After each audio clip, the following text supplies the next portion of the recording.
Why do you think it's important that people vote yes on question 2 on number 4?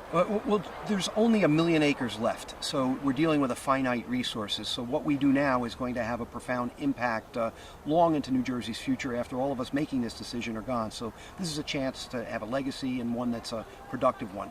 Secondly, notwithstanding that it only makes sense to continue a land preservation program in the state that's most densely populated, just for our quality of life, it goes well beyond that. It's for our economic well-being. Agriculture is our third largest industry. If we don't get another 350,000 acres of farmlands preserved, well, then that portion of our economy is going to go south. We can't let that happen for our economic well-being.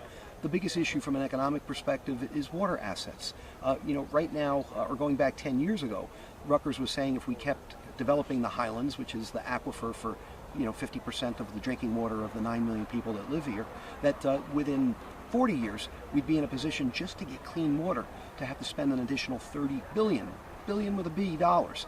That would have put our economy in ruins. The great news is if we don't blow it and continue to preserve the highlands and have the now resources to do it through this referendum, that as the rest of the country, the rest of the world, finds water more sparse and so expensive, that will be a reason to come to New Jersey. It will be a great economic advantage for us. So that's a huge reason.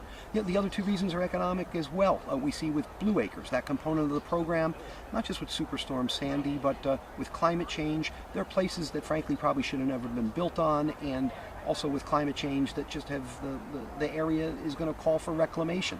So instead of continuing the cycle of going down, rebuilding, well, we'll get that land back and we'll help the homeowners get out from under, and we'll save our economy in the long run. And a part of this is historic preservation, and again, our second largest industry.